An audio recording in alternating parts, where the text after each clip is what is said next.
I have hundreds of doors all over the country. And in hindsight, there are many things that I wish I knew and I had the clarity on when I first started. So I'm going to take you through that thought process so at least you have it as somebody who might be starting off. So let me start by sharing my screen.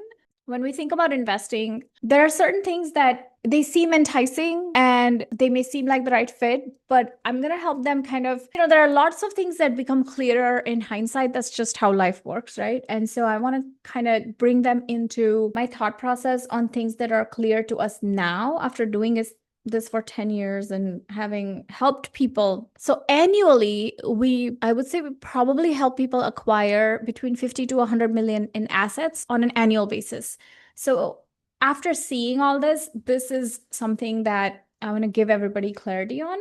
So if you think about 3 buckets of real estate investors, the first bucket is someone who comes into investing with zero money, but a lot of time. There is the third bucket, which is the other end of the spectrum, comes into real estate with a lot of money. And by a lot, I mean like millions, but no time or desire to figure any of this out. And so those are the 2 ends of the spectrum. And then in the middle, there is a very small subset. Because what I see is those 2 groups are huge, but then there is a small subset of people in the middle that have a little bit of money and they have a little bit of time. What do I mean by a little bit of time? Maybe 3 to 10 hours a week. Let's just say 3 to 5 hours. And so if you are in the first bucket where you have no money, but you have a lot of time, now let me just realistically, you're going to need to invest something in real estate, right? If you have no money and no time,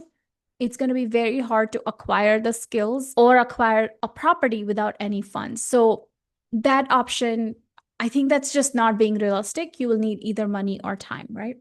So if you have no money, but you have a lot of time, a lot of people go down the path of investing in real estate by being involved in it from a transactional perspective. What does that mean? That means that a great option could be becoming a realtor, becoming a property manager. There are even becoming a contractor. So a lot of people who come into real estate with no money, but a lot of time, these are the kind of paths that they follow. Because what you're doing now, your goal is just to make an income, right? That's the real goal here. When you get involved in real estate from a transactional perspective, it's very hard to build generational wealth because you build wealth by owning assets long term. And so income is the only focus that you can have when you have no money until you get to a point where you have some money, and then you can think about investing and holding on to properties long term. The other end of the spectrum is somebody who has millions of dollars but no time or desire. This is somebody with a trust fund. They have another avenue that they need to spend all of their time on, and they're just looking for a place to park money. And so this somebody in this section is probably looking to just keep up with inflation, maybe for tax benefits, and to just find a way to park their money somewhere. Somebody like this would be interested more than anything when they invest in real estate is to be just passive. They invest in other people's deals. They do not have any time or desire. And so the returns are extremely low. Here on the income side, I feel like in the first section, there's just a lot of predatory strategies that are out there, which will tell people like, oh yeah, you don't need money. You can become a millionaire even without any money. There's like 2 rags to riches stories where, people will kind of cite those as an example. It's just very hard to do. And these strategies are extremely high risk.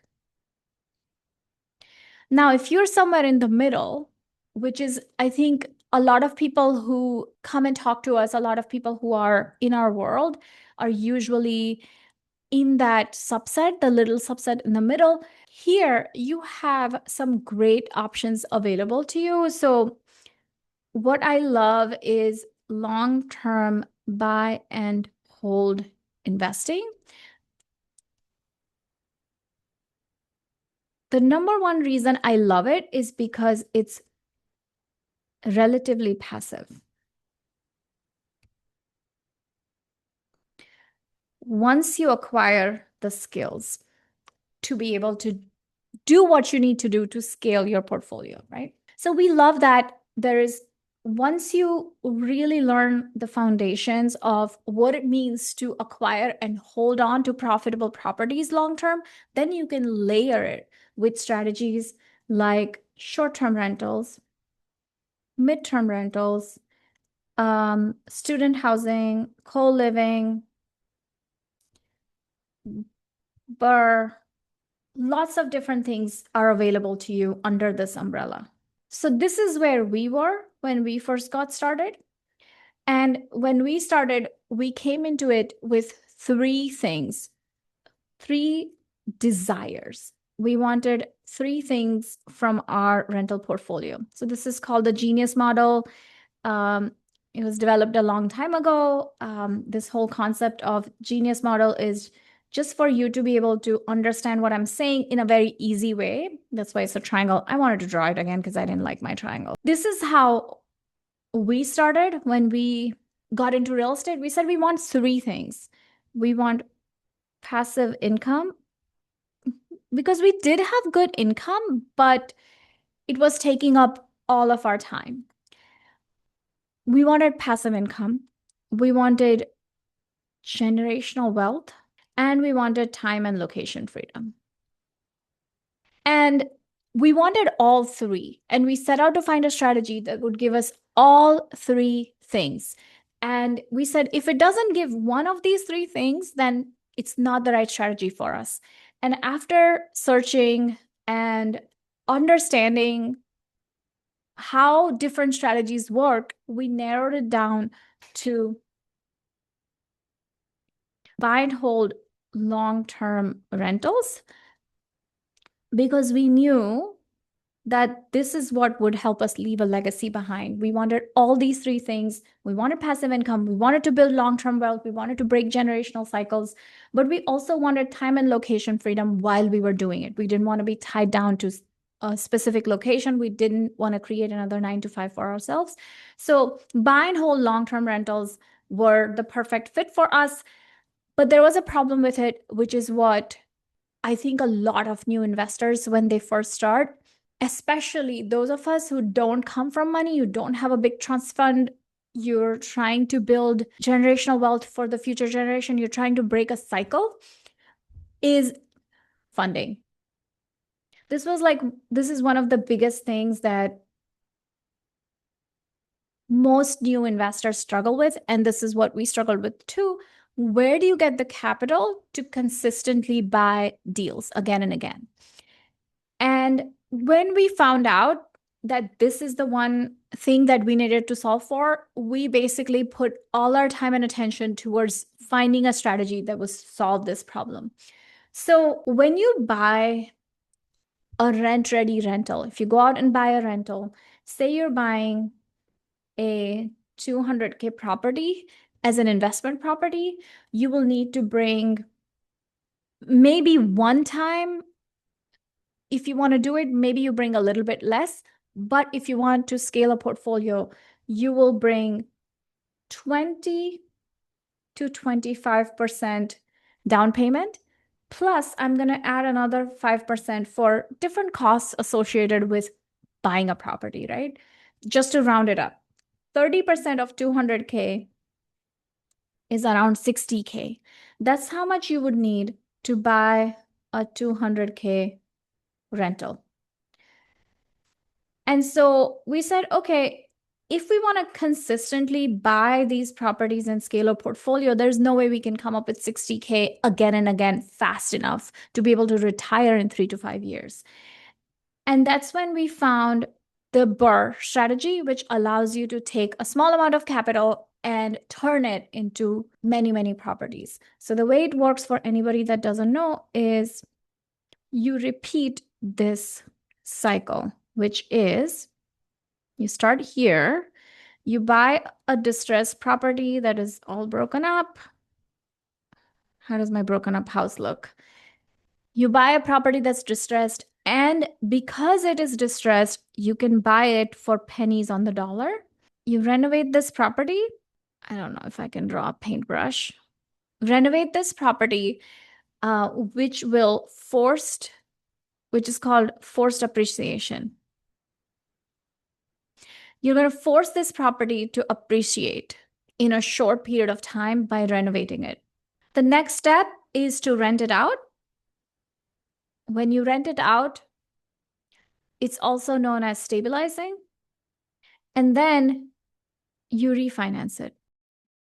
And that's when you pull all of the original capital out, and you take this capital and you repeat this process again. And that's why it's a loop.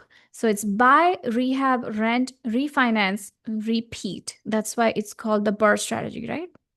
4 R's. That's BRRRR. When we found this strategy, we said, perfect, this is a great thing for us. We're going to do this. There was a problem with it. The problem with it was that where do you get the money to buy a distressed property, to buy this property, and then to renovate it? Where do you get the money? So you need money to buy a property, right? So you need money for acquisition, and you need money for construction. Where do you get the funding for that? That was the first problem. The second problem that we had, so, at the end, you get your money back. It does end up being a zero money down strategy if you do it right, but where do you get the money? The second issue we had was most people doing this were not time and location independent. It's like creating multiple jobs, not just one, because this is a very complex strategy. Think about it. If something is so lucrative, which allows you to buy properties again and again without coming up with any more money of your own because of the forced appreciation, it does feel like a lot of work, right? So it was very complex. It was like not just creating another job for ourselves, it was like creating multiple jobs for ourselves. Because when we saw other people doing it, they were doing it where they were wholesaling the properties themselves. They had contractor's license, so they were doing the construction. They were at the job site all the time. They were managing their own properties. They were anything and everything that you can think of. It was all done by them. And so we said, that doesn't work for us. We need to find a way to make it time and location independent. So I'm going to get into the funding strategy that we use and how we make this time and location independent. The third problem that we constantly, and we still see people get into this, is they're not running it like a business. They're running it like whenever they find a property, they'll do it, and then they'll wait. Maybe the next property they buy will be 2 years from now, right? So they were not really running it like a business. Lots of different things. As we started going through it, we realized that there were many, many issues with how people were doing it. Fourth one was most people that BRRRR, they don't know what the outcome is going to be. So we said we need to figure out how to do predictable deal analysis on these properties, which gave birth to our scale framework. How does that work? Scale sits on top of BRRRR. So each letter corresponds to a letter in BRRRR. We have a book written on it. It's a best-selling book. It's called Accelerate Your Real Estate. Bigger Pockets Publishing published it. It came out a couple years ago. Lots and lots of people have read it. I get emails about this book all the time. We were invited to write this book because what we were doing was so different than what anybody else had done with this strategy. So the way it works is instead of just buying a property, you make the acquisitions scalable without spending any of your time on it. How do you build a solid deal pipeline so the deals come to you? And how do you learn how to analyze deal analysis? How to analyze deals fast so that when you see a good deal, you can quickly grab it, right? Because the good deals don't last long. Instead of rehab, we said, let's learn how to do construction without the DIY. How do you find and keep and vet really, really good contractors? How do you run projects so they always get done on time, within the budget, and great quality? How do you do all of that? Next is, instead of just renting it out, we said, well, let's focus on adding cash flow. So your tenants are always taken care of, and you still don't have to take any of those late night tenant phone calls. And you do all of this by putting in great systems, great processes, and building a really good team and learning to grow yourself as a leader. All this is acquiring skills that you don't have right now. L stands for leverage and commercial finance. So this was the most important thing for us. How do you acquire money so that you can buy the property and renovate the property without bringing 60K every time if it's a single family home, and a lot more if it's a multi-family home, right? So how do you do that? And when you're done, how do you move over to commercial financing so you're not reliant on your debt to income ratio when you acquire properties? Now you're running it like a business. You're working with commercial lenders that are lending to you based on the asset. And the last one was repeat. Most people are just repeating it, except we said, let's not just repeat it. Let's focus on exponential growth. And so in order to do that, there are key ways to do it, right? So if you look at the process that you would follow in order to get there, the first step would be identifying the right neighborhood.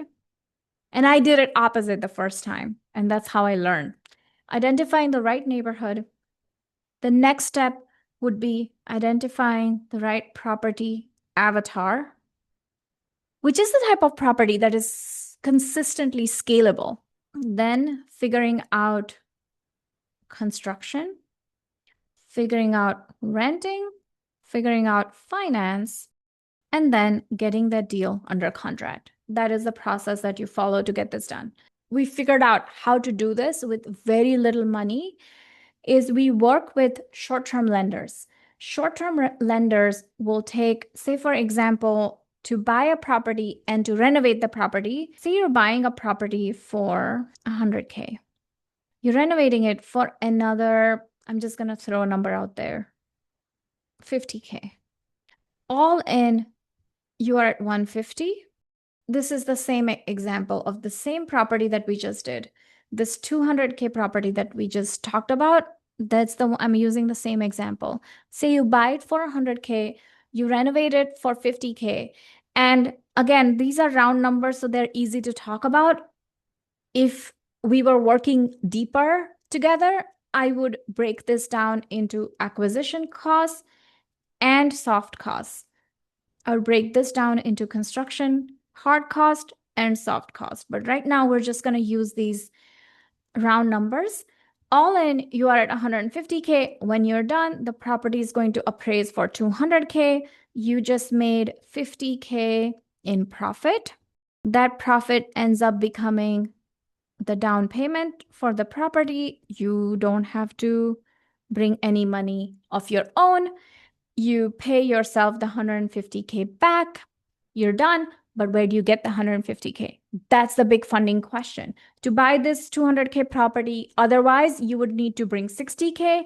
If you were to acquire and renovate it yourself so that you can create the 50K in down payment, now you're coming up with 150K.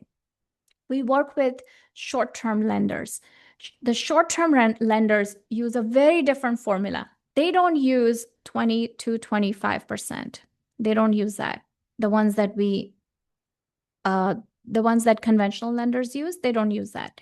They will lend many times 85% of the I'm just using an example. Of course, it depends on the deal. It depends on the person who's acquiring it. It depends on your experience. But for a lot of new investors that work with us, they can usually get 85% of the acquisition cost funded by the lender. So that's, you bring about 15% of the acquisition, which in this case comes out to be about 15K.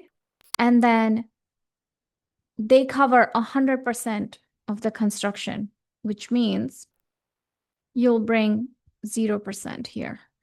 So we always tell people that if you're interested in working privately with us, the best scenario is you come to us with 25 to 50K liquid. That would cover our fees and that would cover the seed money for your property. And then depending on where you're investing, what your background is like, all of that, we can help you find the right neighborhood in this. We can help you do this.